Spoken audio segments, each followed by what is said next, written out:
Welcome to the England Rugby Pod.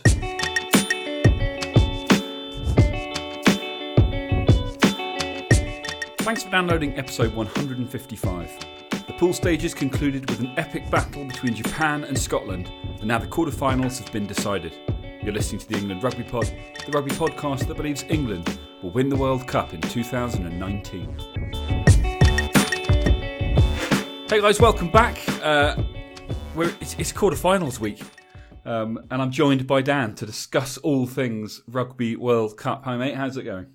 Hello mate, yeah, it's that has snuck on us quite quickly, hasn't it? I think not having the France game has kind of dulled is the wrong word, but it's just it seemed a bit in purgatory at the moment.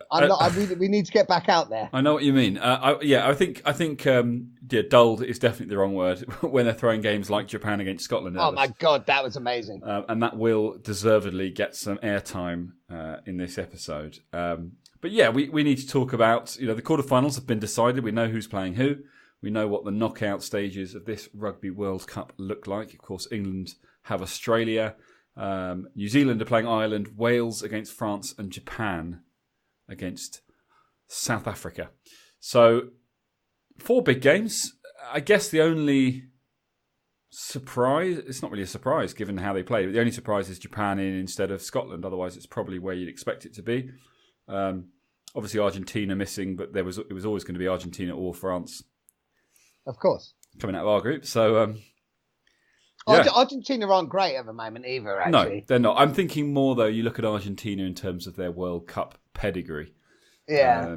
It's rare that they don't qualify for the knockouts. But you're right, they haven't performed.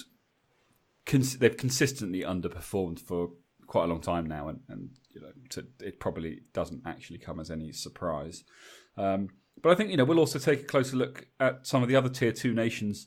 There's a lot of chat at the moment, obviously, about how do you get these guys more exposure to Tier 1? Because there has been a kind of a marked shift in the quality of the performances put in by nations that in the past have been whipping boys. Yeah. And that speaks volumes. So yeah, it'll be interesting to see what your thoughts are on how World Rugby best goes about trying to oh Jesus, create a situation that gives these guys the platform that they need to get better, because it's only better for the game. Yeah, no, I agree. But yeah, look, before we get too into all of this, though, we've had one more review from Sam Johnson. It was on Twitter. He says, at England Rugby Pod, hi guys, just wanted to say thanks for the pod. Always entertaining listening to your analysis. Hope you're still feeling hyped for our next 3 games. Bring on the Aussies and come on England.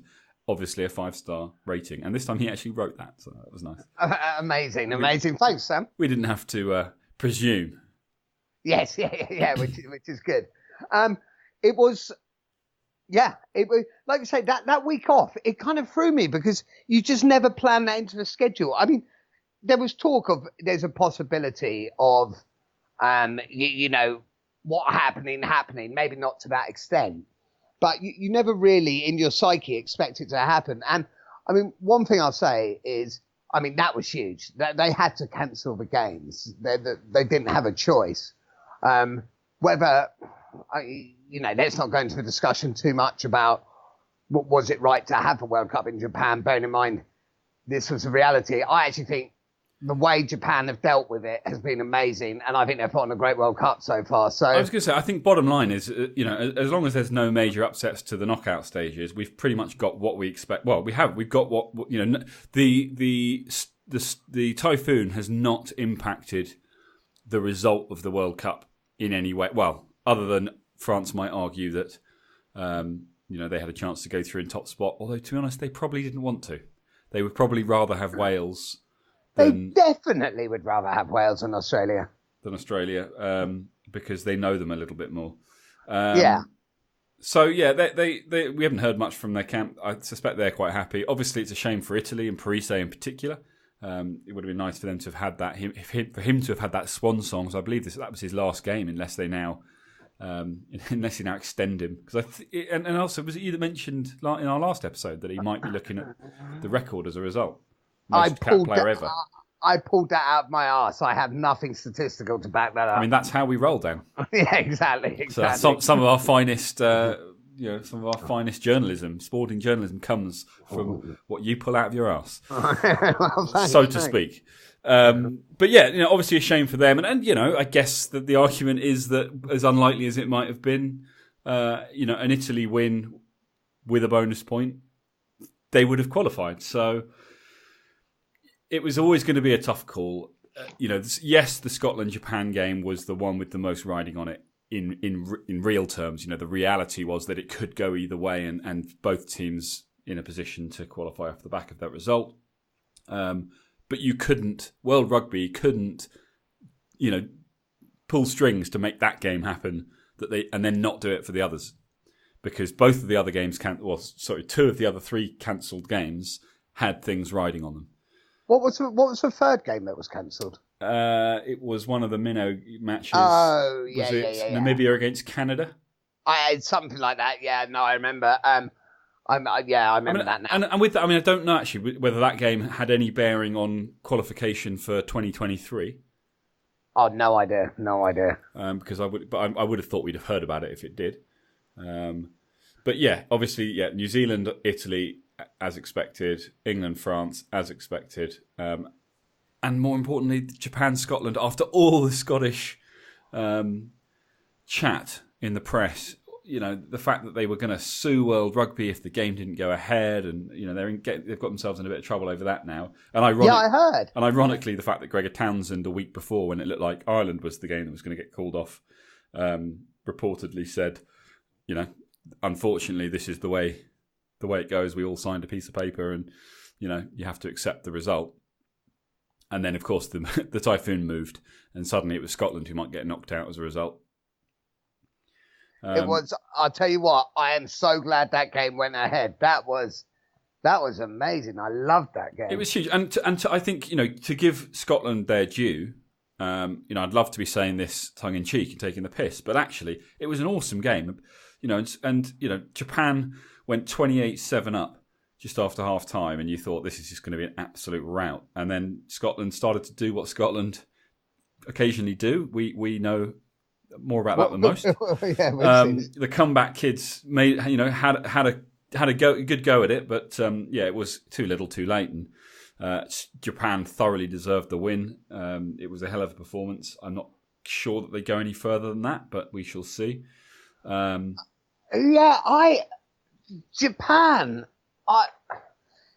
If they were playing Wales or France, I would probably back them to win it. Yeah, but against South Africa, I think that might just be slightly too much of an ask. But actually, in that Scotland game, the first 10 minutes, I thought Scotland were going to win.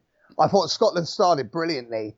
I thought Finn Russell looked immense, and he was really pinning them back in the corners with those kicks. Yeah. And I just thought, Scotland were up for it. But then Japan came out of nowhere. Their fitness, it's insane. So I'm looking at the ESPN stats right now for that game, and in the first half, I agree with what you're saying. That first 10 minutes, Scotland definitely looked like they were there to cause problems for Japan. That first half, Japan had 74% possession, 75% territory. Jesus. But other than that, the game was very evenly matched. 13 versus 11 clean breaks. 33 versus 29 defenders beaten. 8 versus 7 offloads. One stat that I heard during the game, and I don't know if I'm having a look here to see if I can. Is it something to do with 240 days? No. Okay, carry on. It was to do with tackles, and it was that in the first half, Scotland had made 128 tackles or something to Japan's 28. No, yeah. Seriously. I don't know if it covered the whole of the first half or if it was at a point during the first half, maybe 30 minutes in or something. But you know what? Japan just never didn't have the ball in hand, so I can believe it. There was a good sort of 30 minutes where Scotland just didn't touch the ball, and when you consider they had a good start, and yet Japan still ended up with 75% territory and 75% possession, I can believe it. So it was at one point Scotland had made over 100 tackles, and Japan only sort of 25. 28, whatever it was. That's pretty incredible. Japan it's a shame they've got South Africa in a way. I think South Africa are just a fraction too strong now. I mean, the thing about this game, there's two trains of thought here. So on the one hand, there's obviously history. They've done South Africa in a World Cup before, and they're better now than they were then. Japan are. Arguably, so are South Africa. Not arguably, it's all South Africa. But, from Japan's point of view, going into that game, they've done it before. So they know they can do it. Whether it happens or not, it remains to be seen. On the flip side, they had a warm-up against South Africa and they lost 41-7. Yeah. Which doesn't bode particularly well. It's a warm-up. It doesn't necessarily translate into test matches at home in front of your home crowd. When pretty much the entire world outside of South Africa is on your side. Yeah. It's going to be a hell of a match, even if it ends up being a rout. It's going to be a great one to watch. I think this whole thing is set up nicely. You've got England against Australia. Okay, England have beaten Australia on 6 out of 6 the last 6 meetings. Okay. They last lost to Australia in the World Cup 2015. England's the last time England made a semi-final. So the last time England got beyond the quarterfinals in a World Cup 2007 against Australia. Australia, yeah. So that that's a game kind of completely marred in history, and that'll be an interesting one. And obviously we're back in England. We're not going to go into the England game too much today because we're going to do a dedicated episode on that for obvious reasons on Thursday. But that's an interesting one. You've got New Zealand against Ireland. Obviously, your money's on New Zealand, but Ireland. Ireland probably peaked in 2018. However, they are probably the team with the best record against New Zealand in the last 18 months.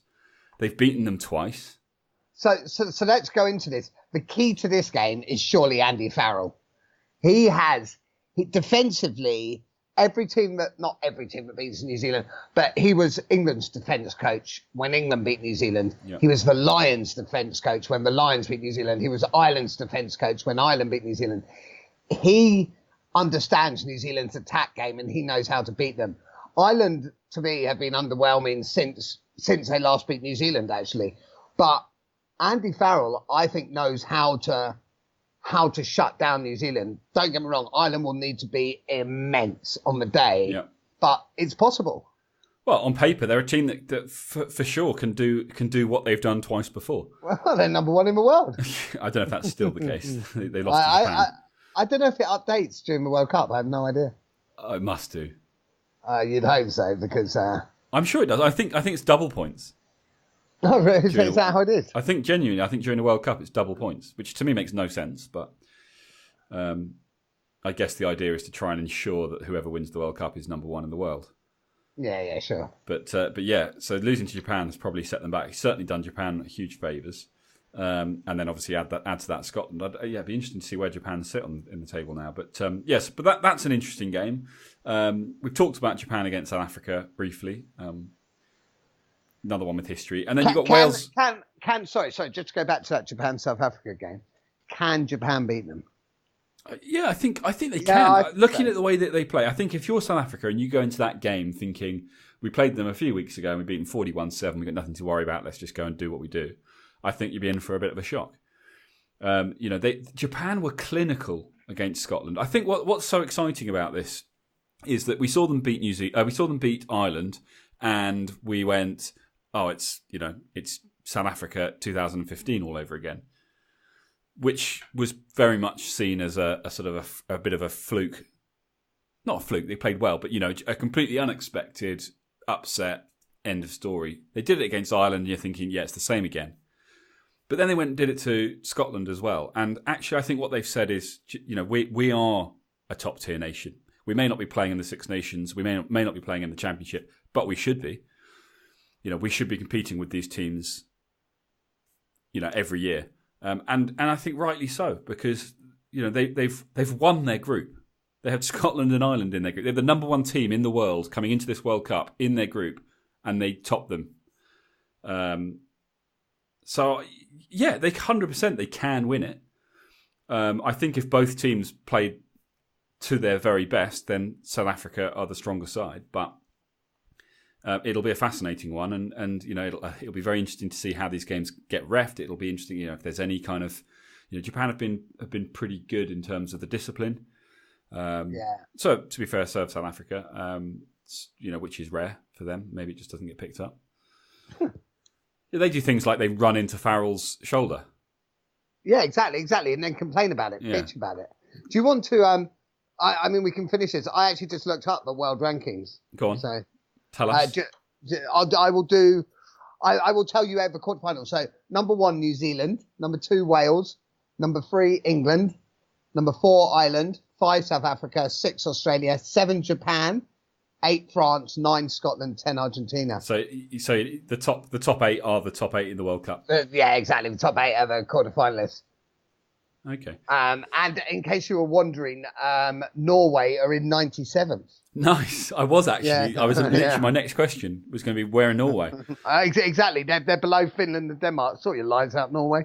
We'll come back. Well, maybe I won't talk so much about Norway, but we'll come back because I want to talk about Tier 2 nations. But Wales France is the fourth and final quarterfinal lineup, and France haven't shown up yet. There's two things. France haven't shown up yet, and I've been saying for ages, I don't think Wales have really been challenged in 18 months.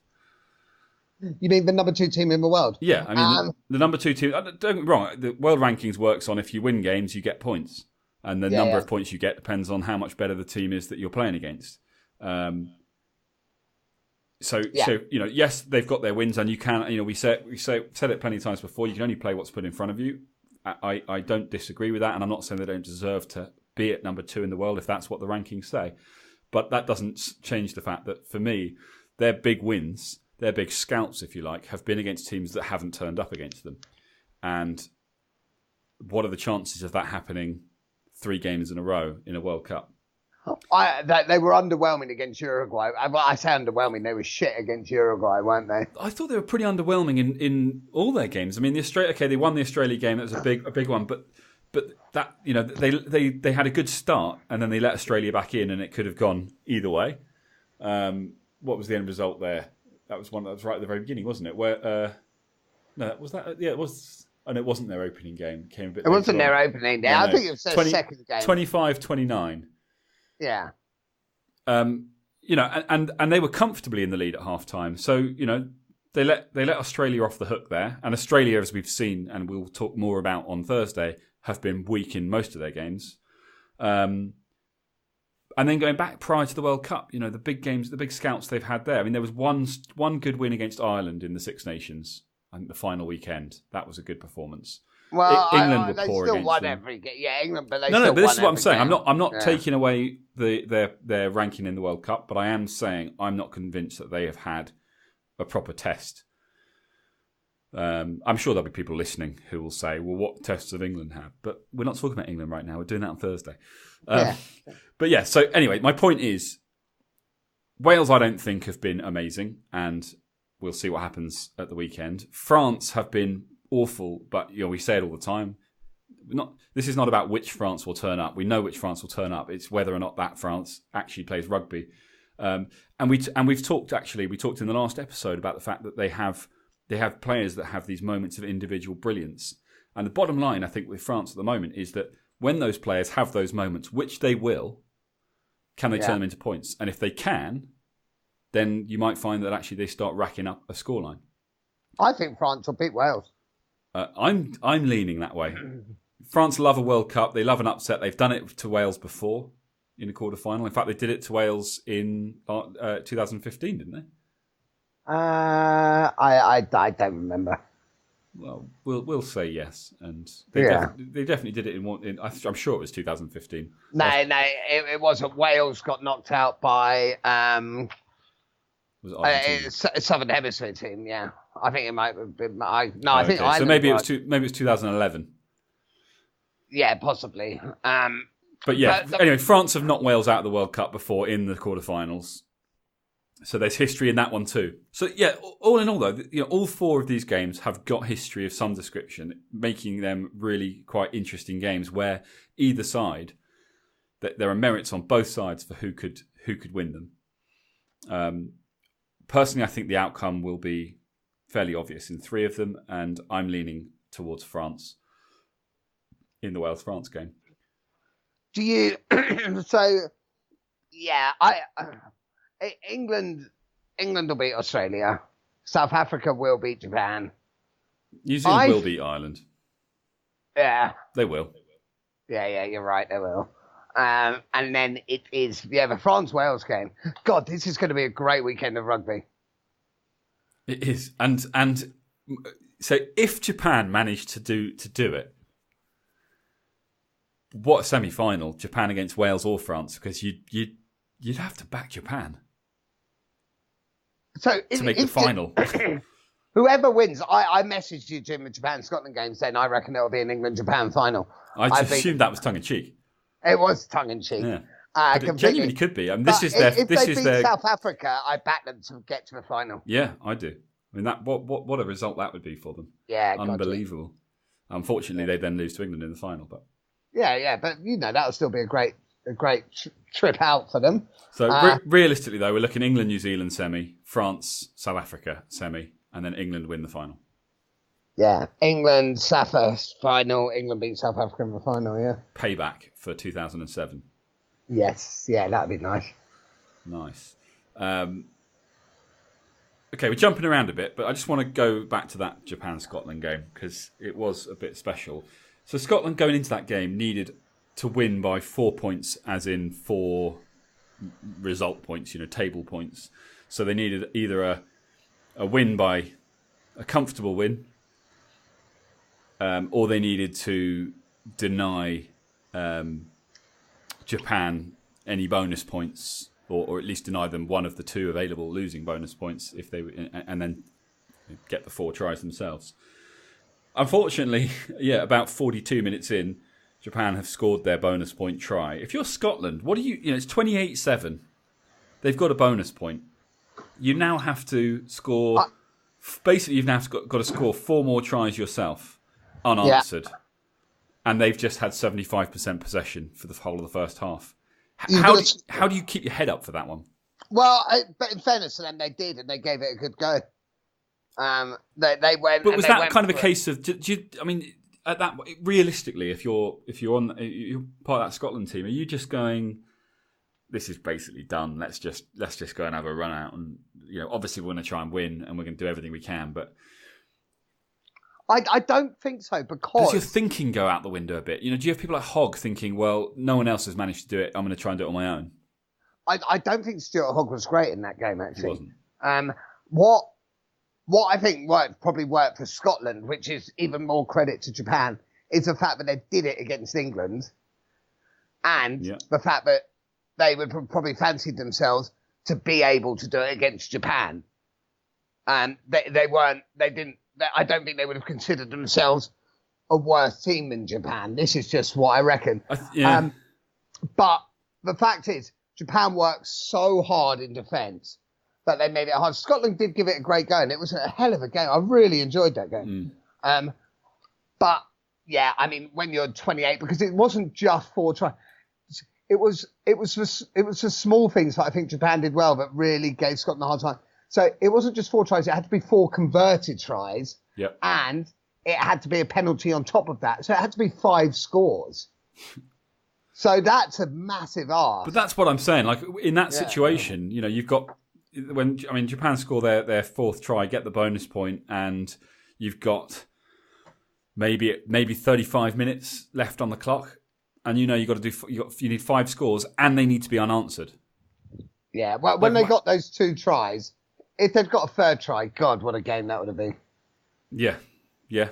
I mean, is this a little... I kind of feel a bit sorry for Scotland, because Gregor Townsend's now come under fire, as coaches always seem to do whenever things don't work. And the irony is that this is one of their best performances for some time. Scotland... But Japan were awesome. I mean, it was just a great game of rugby. And Japan were just the better side on the day, but Scotland, I thought, still played well. It wasn't error-ridden. I mean, obviously you read the press and they all say that the Scottish team were rubbish, but I think that's just taking too much of that result away from Japan.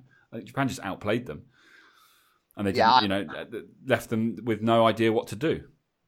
So you could argue the players played badly because they didn't react to the situation and do something more, but I'm not sure they had more to do. It was, I mean, Scotland turned up and fought, but Japan just overwhelmed them. Japan outplayed them, deserved winners. Japan now, because we're saying about sort of second-tier nations, Japan aren't a second-tier nation. Japan have to be looked at as a tier 1 nation. Well, and Fiji. Forget the Uruguay result, because the Uruguay result, Fiji played a second team. And they simply do not have the strength and depth to be able to play two teams like the top-tier nations do. But the Fiji first 15, the Fiji first 23, they caused problems for everybody that they played against. It's so what's interesting, I heard a stat during the game, and I hope I didn't mishear this, but it said Japan had spent in the last year, and I think they mean a year from that day rather than calendar year, but the Japan team had spent 240 days with each other. Now, imagine if Fiji, as an international team, had spent that much time with each other. They'd probably be favourites to win the bloody thing. Yeah. They are... The Japanese, you can tell how hard they've worked. Their fitness is unbelievable. They work so hard at every breakdown. In defence, they're relentless. They just... Every time Scotland got near, the Japanese were just... I don't mean they were smashing about, but they were just up and making the tackles. They were just over the place. They're so kind of heavy. They don't look like a big team, but they are physical. No. They're physical in defence and in attack throughout the entire game. Every time you think, he's going to get absolutely smashed. Nope. Yeah. Of course, in attack, Japan have also got Matsushima. They've got some good players. Is he writing his own ticket now? Is he going to be playing in England or France next year, getting paid silly money? Well, I think in Japan you can earn pretty good money as well. So, but is the standard there domestically? No, the standard's not quite there yet. But that's what I mean. So they're gonna, is someone like him, because he's stood out individually. He stood out as a world class player.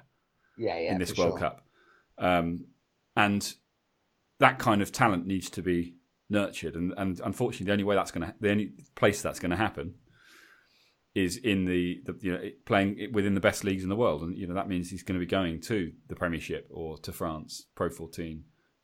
I think at the moment, but I think there is also to bear in mind, if they win a quarter-final, rugby in Japan is going to get big. They have got some big names out there. There is quite a lot of money there, and he could be almost a national hero. But if you look at it from a point of view, which there's nothing wrong with this, and I have no idea what his thought process is.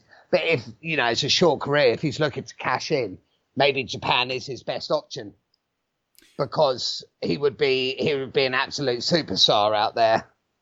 Yeah. And you know what? If a Japanese team keep improving as they are, next World Cup, bloody hell. Well, exactly. I mean, looking at the tier 2 nations, basically anyone not playing, as mentioned before, in the Six Nations or the Championship is considered a two-tier nation. That includes Japan and Fiji, but also Uruguay, Tonga, Georgia, Scotland. Namibia. But you look at some of these guys. Namibia.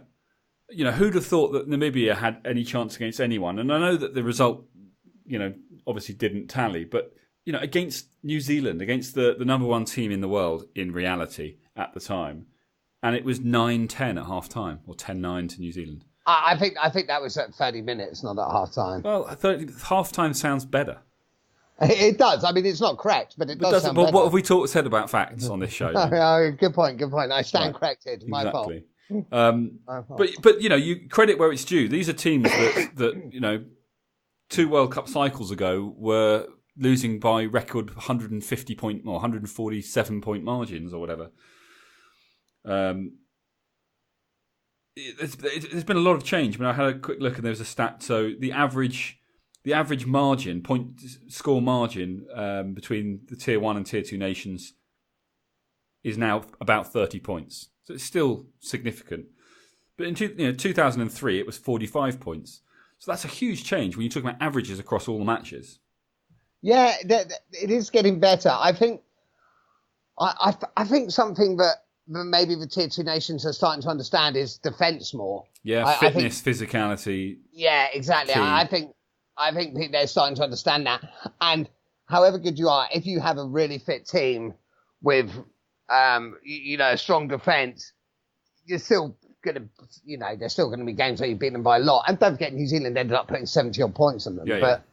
It's that is going to help, curb how much they're going to, how many points are going to be put against them. But I'll tell you who've been the best tier 2 nation this World Cup: Uruguay. Yeah. I think they've been absolutely brilliant. I thought to beat Fiji was absolutely amazing.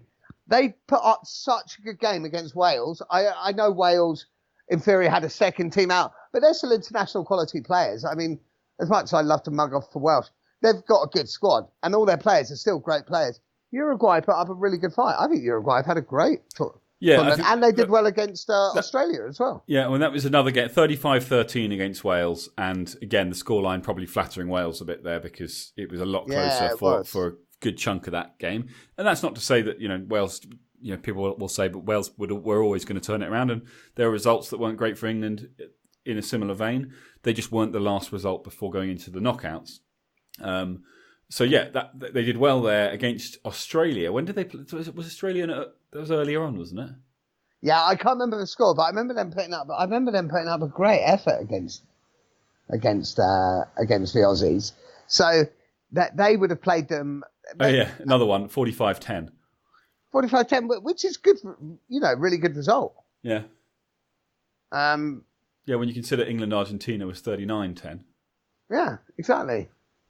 So what is the answer here? I mean, there's been a lot of talk about some teams making it into some of into the big competitions.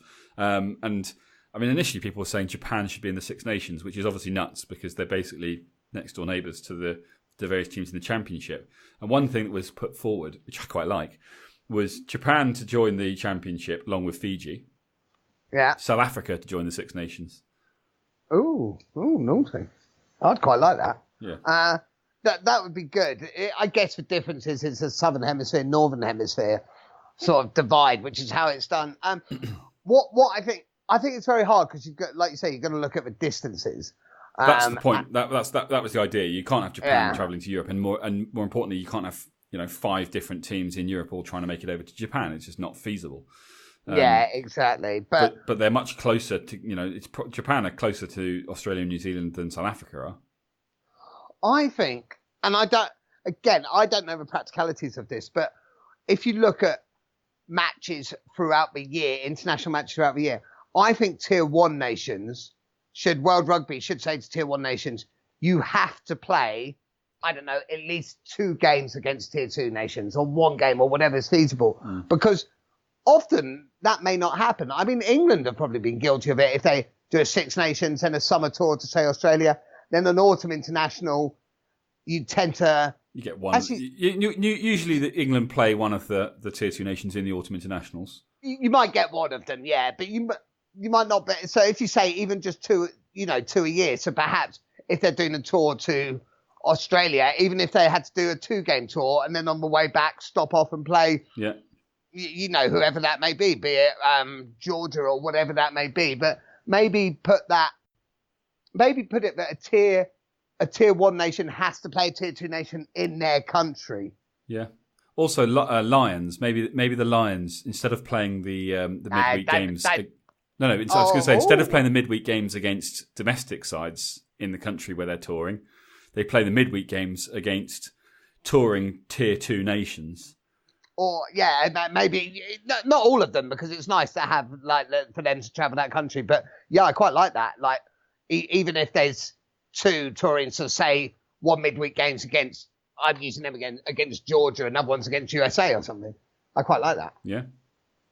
There you go. We've solved it now. We've solved the problem. We have. God, we are so fucking smart. It's ridiculous. I know. Do we want South Africa in the Six Nations? Yeah, I do. Quite like that. I think it'd be awesome.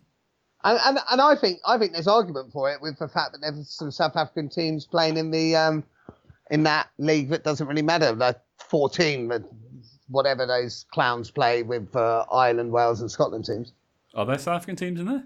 Yeah, you've got 2 South African teams in there. Oh, there you go. That's how closely I follow it. It's because it's on that. Because it's on that bloody Irish TV channel or whatever it's called, Premier Sport. Or is it all on BT? I don't know. I don't get it, so I don't see the games. It's starting to annoy me how many different channels there are. It's getting ridiculous. Indeed. So, anything else that we're taking from this World? I mean, it's been a great World Cup. It's a shame about the games that were cancelled, but they haven't really affected the outcome. We've got 4 really, really exciting quarterfinals coming up. There aren't really any where I'm thinking, oh, not really bothered about that one. No, I'm gonna watch every minute of every one of them. I can't wait. The only thing that worries me is the red card situation, which let's not go into because that's the reality of rugby now. I hope that doesn't end up being deciding factors in any of the games. Well, I agree with you, but I think that's not on World Rugby and the laws and the referees. No, it's not. That is on the players. All.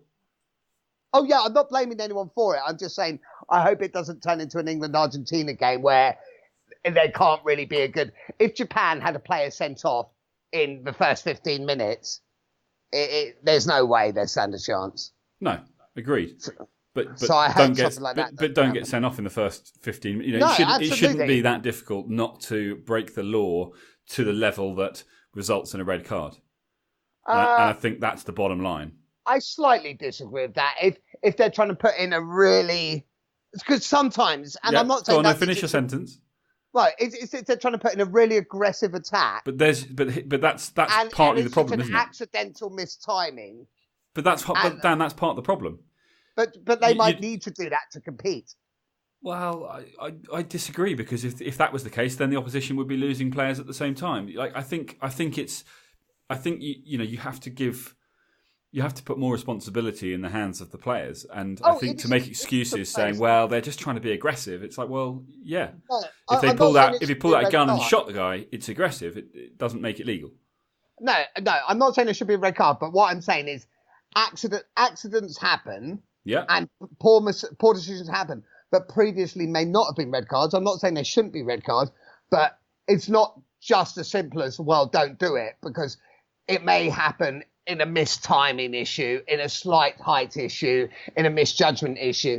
I'm hoping that doesn't happen. I think the thing is there might be solutions to this. I think I've seen some interesting ones suggested, which include that a red card is 20 minutes a man down instead of 10. Yeah, I quite like that. And then you can make a substitution, but you can't bring the red carded player back on. Yeah. So it's a bigger problem for your team than a yellow card, but it's not. If it happens in the first 5 minutes, it's not then 75 minutes of being a man down. Yeah, I mean, I'm not trying to get into here saying what's right and wrong for that. All I'm saying is I hope somebody doesn't make a mistake that means that the game. I'm not saying it's not their fault if they make the mistake. I'm just saying I hope it doesn't happen to make the game a non-event. Yeah, but Ireland lost Bundyaki, and admittedly it was against Samoa, but they still won 47-5. Yeah, I mean, like you say, that's against Samoa. In the quarterfinals, it means more. I mean, if New Zealand lost a player, they could still compete. So to me, the two. So if New Zealand lost a man against Ireland, they can still compete. Yeah, I think so. So I would say the two ones where it makes the game a non-event would be if Ireland lost a player against New Zealand, and if Japan lost a player against South Africa. I then think they would not stand a chance. I think New Zealand are that much better than Ireland, and South Africa are that much better than Japan. That it could possibly happen with 15 men on the right day. I don't think it could happen with 14.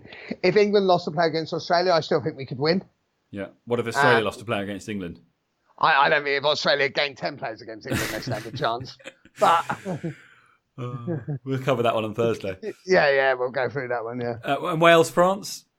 I think if either one lost a player, they could still compete. I mean, yeah, no, I agree. I think because we've sort of highlighted that France seem to have this inability to play as a team, but this ability to kind of create magic out of nothing. Actually, it doesn't matter if there are 14 or 15 men on the pitch because you're relying on individuals anyway. France are such dickheads; they'll probably be better with 14 players. Yeah. I think that if I was Welsh, that game would actually be concerning me now. Yes, yeah, for sure. Interesting. Well, we've got a cracking weekend lined up. We do. Before that, obviously, we've got an episode to bring you on Thursday where we will look at the England-Australia game in a little bit more depth. Anything else to add? Sorry, I've probably gone down the wrong way. Oh yeah. Anything else to add? No. I'm good, thanks, mate. No, we'll come back Thursday and we'll focus more. Don't get me wrong, I love chatting rugby, regardless, but I love chatting England rugby the most. So I'm looking forward to coming back. It's probably Thursday. just as well. Yes, yeah. Given with the England rugby pod. That's very true. But you know, how much abuse, Dan, have we taken over the last 2.5 years from people saying that we're jokers, we don't know what we're talking about, you know, we're arrogant, saying England are going to win the World Cup. 3 games to go. Yes. 3 games to go. 240 minutes till glory. And then we can say, told you. Well, I may have harsher words, but, you know, fair enough. You're taking the dignified approach. I'm going to take the schoolboy in-your-face approach. Sounds good. Guys, look, thanks so much for tuning in again. As Dan says, we'll be back on Thursday. If you want to get in touch with us, let us know what you think. Got any questions for us, any opinions that massively differ from ours, you can reach us on social media at England Rugby Pod, or you can email us, englandrugbypod@gmail.com, to let us know your thoughts. And obviously, if you get a chance, we really appreciate it if you head over to iTunes, rate us, review us, let us know what you think. I think we need about 4 more ratings to hit the 3 figures. So that would be great if you guys could help out with those. And we will be back sharpish on Thursday to talk all things will. England v Australia. Catch you then.